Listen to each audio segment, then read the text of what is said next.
नमस्कार, मी श्वेता अंकले. तरुण भारतच्या न्यूज बुलेटिन मध्ये आपल्या सर्वांचे स्वागत. आता पाहूया ठळक घडामोडी. केंद्रीय संरक्षण मंत्री राजनाथ सिंह यांची भारताच्या तीनही दलांच्या प्रमुखांसोबत एक महत्वाची बैठक सुरू आहे. काल पाकिस्तानने भारतावर केलेल्या हल्ल्यानंतर आणि त्याला भारताकडून देण्यात आलेलं प्रत्युत्तर यानंतर भारताची पुढची रणनीती काय असणार या संदर्भात संरक्षण मंत्री राजनाथ सिंह भारताच्या तीनही दलांसोबत चर्चा करत आहेत. संरक्षण मंत्री राजनाथ सिंह यांनी शुक्रवारी सीडीएस जनरल अनिल चौहान आणि तिन्ही सेवा प्रमुखांसोबत उच्चस्तरीय बैठक घेतली. या बैठकीत देशातील सध्याची सुरक्षा परिस्थिती आणि संभाव्य धोक्यांबद्दल सविस्तर चर्चा सुरू असून सीमेवरील अलीकडील हालचाली आणि ऑपरेशनल तयारीचा आढावा घेण्यात आला. या बैठकीनंतर संरक्षण मंत्री डीआरडीओ प्रमुखांना भेटणार असून जिथे संरक्षण मंत्री देशात असलेल्या शस्त्रास्त्रांचा, लष्करी उपकरणांची उपलब्धता आणि स्वदेशी संरक्षण उत्पादनाच्या प्रगतीचा आढावा घेणार असल्याचे सांगितले जात आहे. संरक्षण रणनीतीच्या दृष्टीने ही बैठक महत्वाची मानली जात आहे. भारत-पाक सीमारेषेवर तणाव पाहायला मिळत असून चकमक अद्यापही सुरूच आहे. पाकिस्तानच्या कपटी कारवायांना उधळवून लावताना भारतीय सैन्य दलाचे 2 जवान शहीद झाले आहेत. त्यामध्ये मुंबईतील रहिवासी असलेले आणि मूळचे आंध्र प्रदेशचे असलेल्या मुरली नाईक यांना वीरमरण प्राप्त झालंय. भारतीय सैन्याचे दुसरे जवान दिनेश शर्मा यांनाही पूंछ सेक्टरमध्ये पाकिस्तानशी लढताना वीरमरण प्राप्त झालं आहे. गोळीबारामध्ये जखमी झाल्यानंतर शर्मा यांना रुग्णालयात दाखल करण्यात आलं होतं. मात्र उपचारादरम्यान त्यांनी अखेरचा श्वास घेतला. देशासाठी लढता लढता ते शहीद झाले.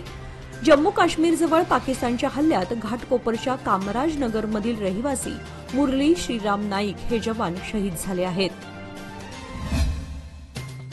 भारत-पाकिस्तान दरम्यान निर्माण झालेल्या युद्ध सदृश्य परिस्थितीच्या पार्श्वभूमीवर सोशल मीडियावर खोट्या बातम्या पसरवणाऱ्यांविरोधात कठोर कारवाई केली जाईल असा इशारा बेंगळूरचे पोलीस आयुक्त बी दयानंद यांनी दिलाय. सीमावर्ती भागामध्ये हालचाली वाढल्या असतानाच काही असामाजिक तत्वे नागरिकांमध्ये भीती पसरवण्यासाठी खोट्या माहितीचा प्रसार करत आहेत. अशा प्रकरणांवर पोलिसांकडून लक्ष ठेवण्यात येत असून अधिकृत माहिती केवळ सरकार किंवा संरक्षण यंत्रणांमार्फतच स्वीकारावी असे आवाहन त्यांनी केले. राज्यात सुरक्षा उपाययोजना वाढवण्यात आल्या असून अफवांवर विश्वास न ठेवता सत्यता तपासूनच कोणतीही माहिती शेअर करण्याचे आवाहन नागरिकांना करण्यात आले आहे. पाकिस्तानी सीमेवरील सुरक्षा आणि विमानतळांवरील सुरक्षेचा आढावा घेण्यासाठी गृहमंत्री अमित शहा यांनी बीएसएफचे महासंचालक, सीआयएसएफ, बीसीएएस, गृहमंत्री, आयबी संचालकांबरोबर बैठक घेतल्याची माहिती मिळाली आहे. पीटीआय या वृत्तसंस्थेने सूत्रांच्या हवाल्याने यासंबंधीचे वृत्त दिले आहे. अथणी हारुगिरी मार्गावरील संखोनट्टी जवळच्या एका फर्निचर दुकानासमोर चोरी करण्यास आलेल्या संशयित चोरट्याला पकडून त्याची अमानुषपणे हत्या करण्यात आल्याची घटना समोर आली आहे. सदर कृत्य अथणी शहरातील एका प्रतिष्ठित व्यक्तीच्या गटाने केले आहे. हत्या केल्यानंतर सदर गटाने मृतदेह अथणी हुलगबाळी रस्त्यावर 1 मे रोजी टाकला. पोलिसांनी घटनेचे गांभीर्य लक्षात घेत तपासाची चक्रे गतिमान केली. या प्रकरणी 6 जणांना अटक करण्यात आली असून अन्य संशयित फरार आहेत. या घटनेमुळे परिसरात खळबळ उडाली आहे. आम्ही सर्व विरोधी पक्षातील नेते या संकट काळामध्ये सरकारसोबत आहोत. देशहितासाठी भारत सरकार जो निर्णय घेईल आम्ही त्याला समर्थन देऊ. देशाच्या हितासाठी आम्हा सर्वांचे एकमत झाले आहे. देशावरील संकटाच्या काळात आम्हाला कोणावरही टीका टिप्पणी करायची नाही अशी प्रतिक्रिया काँग्रेसचे राष्ट्रीय अध्यक्ष मल्लिकार्जुन खरगे यांनी दिली आहे. नवी दिल्ली येथे आयोजित पत्रकार परिषदेत पत्रकारांनी विचारलेल्या प्रश्नावर ते बोलत होते. बेळगाव शहरातील यूजीडी म्हणजेच भूमिगत गटार व्यवस्थेमध्ये अडचणी निर्माण झाल्यानंतर त्याच्या तपासासाठी महापालिकेने अत्याधुनिक रोबोट मशीनच्या सहाय्याने प्रात्यक्षिक राबवण्यात आले. शहरातील काही भागात गटार तुंबणे, गटारांची दिशा चुकीची असणे तसेच बेकायदेशीर जोडण्यामुळे समस्या निर्माण होत होत्या. या समस्यांचे मूळ कारण शोधण्यासाठी रोबोटिक कॅमेऱ्याची मदत घेण्यात आली. यावेळी स्वतः महापौर मंगेश पवार आणि उपमहापौर वाणी जोशी यांनी याची माहिती घेतली आणि अधिकाऱ्यांना सूचना दिल्या. या यंत्राद्वारे गटारीच्या आतमध्ये प्रत्यक्ष पाहणी करून थेट व्हिडिओ फुटेज उपलब्ध झाले। त्यामुळे तांत्रिकदृष्ट्या अचूक माहिती मिळून उपाययोजना करता येणार आहेत असे पालिकेचे म्हणणे आहे। हा प्रयोग यशस्वी झाल्याने यापुढे देखील विविध भागात या तंत्रज्ञानाचा वापर करण्यात येणार आहे। नागरिकांनीही या उपक्रमाचे स्वागत केले। नवे पाऊल नवा संकल्प लोकमान्य सोसायटी सादर करत आहे लोकमान्य शुभारंभ ठेव योजना, जी देते तुमच्या ठेवीवर आकर्षक व्याज। ज्येष्ठ नागरिकांसाठी 0.5% अधिक व्याज। अधिक माहितीसाठी कॉल करा 1800-212-4050। लोकमान्य, जिथे पैसा वाढतो आणि नातं वृद्धिंगत होतं। बेळगाव विमानतळावर बुधवारी अचानक धावपळ सुरू झाली। काही प्रवासी मिळेल त्या जागी आपला जीव वाचवण्यासाठी धावत होते। पोलीस यंत्रणा सज्ज होऊन नागरिकांना व कर्मचाऱ्यांना विमानतळातून बाहेर काढत होते। हे चित्र पाहून अनेकांच्या अंगावर काटा आला। देशात दहशतवादामुळे एक वेगळे वातावरण तयार झाले असताना अचानक असा प्रसंग निर्माण झाल्यानं विमानतळ परिसरात प्रवाशांची घाबरगुंडी उडाली। एअरपोर्ट अथॉरिटीच्या सूचनेनुसार बेळगावमध्ये मॉक ड्रिल घेण्यात आले। मॉक ड्रिलचा एक भाग म्हणून हे सर्व नाट्य करण्यात आल्याचं स्पष्ट होताच प्रवाशांचा जीव भांड्यात पडला। पहलगाम येथे पर्यटकांवर झालेल्या हल्ल्यानंतर देशभरामध्ये अलर्ट देण्यात आला आहे। त्यामुळे आपत्कालीन परिस्थितीत बचाव कसा करावा यासाठी ठिकठिकाणी मॉक ड्रिल घेण्यात येत आहेत। गुरुवारी बेळगाव विमानतळामध्ये मॉक ड्रिल घेण्यात आले। पोलीस प्रशासन तसेच विमानतळ प्राधिकरणाच्या अधिकाऱ्यांनी यामध्ये सहभाग घेतला। बेळगाव नानावाडी येथील एक महिला 2 दिवसांपासून बेपत्ता झाली आहे। ती मूळशी अकोला जिल्ह्यातील कळंबा खुर्द तालुका बालापूर येथील राहणारी आहे। यासंबंधी लष्करी सेवेत असलेल्या तिच्या पतीने टिळकवाडी पोलिसात फिर्याद दिली आहे। आचल शुभम बोरे, वय 25 असं तिचं नाव आहे। बुधवार दिनांक 7 मेच्या सकाळी 8:30 ते 10 या वेळेमध्ये कोणालाही न सांगता ती आपल्या घराबाहेर पडली। त्या वेळेपासून आतापर्यंत तिचा पत्ता लागू शकलेला नाही। टिळकवाडी पोलीस या घटनेचा तपास करीत असून तिचा शोध घेत आहेत। या बेपत्ता महिलेविषयी कोणास माहिती मिळाल्यास त्यांनी 9480804052 या मोबाईल क्रमांकावर संपर्क साधण्याचं आवाहन करण्यात आलंय। शहरातील सीपीएड मैदानावर झालेल्या काँग्रेसच्या निषेध सभेदरम्यान मुख्यमंत्री सिद्धरामय्या यांच्या भाषणावेळी भाजप कार्यकर्त्यांनी काळे कपडे दाखवून घोषणाबाजी केली होती।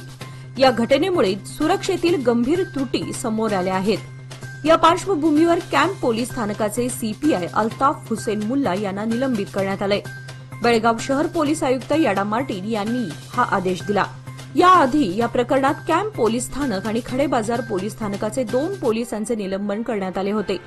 त्या कार्यक्रमानंतर मुख्यमंत्र्यांनी बेळगाव विमानतळावर अधिकाऱ्यांची बैठक घेऊन आपली नाराजी व्यक्त केली होती।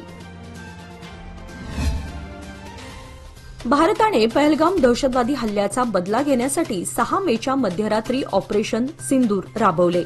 गुरुवारी ही सलग दुसऱ्या दिवशी भारताने पाकिस्तान विरुद्ध धडक मोहीम राबवली। यानंतर आता जीवनावश्यक वस्तू पुरवठा याविषयी नागरिकांमध्ये एक प्रकारची धास्ती निर्माण झाली आहे।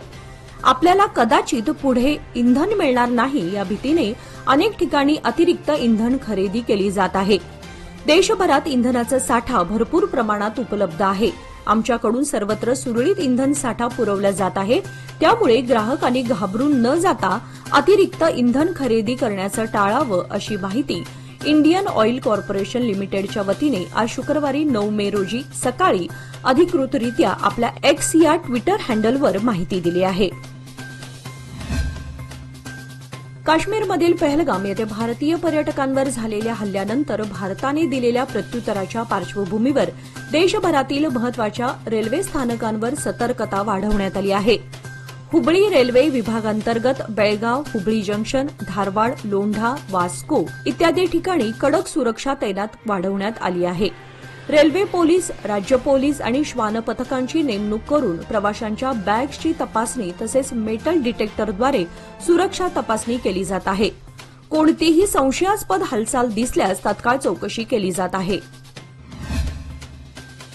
चव्हाट गल्ली बेळगाव येथील घरगुती नळांना ड्रेनेज मिश्रित गढूळ पाणी येत असल्यानं नागरिकांच्या आरोग्याला धोका निर्माण झालाय। शहरातील चव्हाट गल्ली येथील घरगुती नळांना गेल्या महिनाभरापासून पिण्याचं पाणी गढूळ स्वरूपात येत आहे। या पाण्याला ड्रेनेजच्या सांडपाण्याची दुर्गंधी देखील येत असून याबाबत तक्रार करून देखील अधिकारी लक्ष देत नाहीत. यामुळे वृद्ध मंडळींसह लहान मुले वारंवार आजारी पडण्याचं प्रमाण वाढू लागलंय. पोटदुखी, उलट्या, जुलाब वगैरे समस्या वारंवार उद्भवू लागल्या असून गॅस्ट्रो कावीळ सारखे आजार होऊन तेथील नागरिक व मुलांचे जीव धोक्यात येण्याची शक्यता निर्माण झाली आहे. तेव्हा महापालिका आयुक्त, आरोग्य अधिकारी आणि शहर L&T कंपनीच्या अधिकाऱ्यांनी याची गांभीर्याने दखल घेऊन योग्य ती कार्यवाही करावी अशी जोरदार मागणी येथील नागरिक करत आहेत. भारताने पाकिस्तानमधील दहशतवाद्याच्या अड्ड्यावर केलेल्या कारवाईच्या पार्श्वभूमीवर दहशतवाद्यांच्या यादीतील आलमट्टी धरणावर हाय अलर्ट जाहीर करण्यात आलाय. कडेकोट बंदोबस्त तैनात करण्यात आला असून वाहनधारकांची तपासणी अधिक कडकपणे करण्यात येत आहे. आलमट्टी जलाशयाची सुरक्षा कर्नाटक राज्य औद्योगिक सुरक्षा दलाच्या KSISF अखत्यारीत आहे. 24 तास अत्यंत दक्षतेने सुरक्षा पुरवली जात आहे. या पार्श्वभूमीवर राज्य पोलीस विभागाकडून सर्व धरणांच्या आजूबाजूला सुरक्षा वाढवण्याचे आदेश देण्यात आलेत. लोकमान्यच्या मुदत ठेव योजना म्हणजेच सुयोग्य कालावधीत सर्वोत्तम व्याजदर. आता तुमच्या गुंतवणुकीवर मिळवा 10.60% परतावा. अधिक माहितीसाठी आजच संपर्क करा 1800212405. लोकमान्य, प्रत्येक पावलावर तुमच्या सोबत. योजना फक्त सभासदांकरिता. नियम व अटी लागू. कणकुंबी हायस्कूलचे मुख्याध्यापक आणि तरुण भारत कणकुंबी वार्ताहर सुनील चिगुळकर यांना अखिल भारतीय मराठी साहित्य परिषद पुणे यांच्या वतीने देण्यात येणारा महात्मा फुले शिक्षक रत्न पुरस्कार जाहीर झाला आहे. हा पुरस्कार अखिल भारतीय मराठी साहित्य परिषदेच्या अखिल भारतीय नवोदित मराठी साहित्य संमेलनात शरद पवार यांच्या हस्ते उद्या शनिवार दिनांक 10 मे रोजी प्रदान करण्यात येणार आहे. साहित्य संघाचे उद्घाटन शरद पवार यांच्या हस्ते होणार असून शिक्षक रत्न पुरस्काराचे वितरण करण्यात येणार आहे, असे अखिल भारतीय मराठी साहित्य परिषदेचे अध्यक्ष शरद गोरे आणि उपाध्यक्ष शुभांगीताई काळभोर यांनी जाहीर केले आहे. बेळगाव, विजापूर आणि बागलकोट असे 3 जिल्ह्यांचे कार्यक्षेत्र असलेल्या राणी चन्नम्मा विद्यापीठाच्या अंतर्गत संगोळी रायण्णा अध्ययन कमिटी कार्यरत आहे. या कमिटीमार्फत क्रांतीवीर संगोळी रायण्णा व त्यांच्यासोबत ज्या 13 क्रांतिकारकांना फाशी देण्यात आली त्या सर्वांचा इतिहास राज्यासह देशासमोर आणण्यासाठी संशोधनाचं कार्य हाती घेण्यात आलं आहे.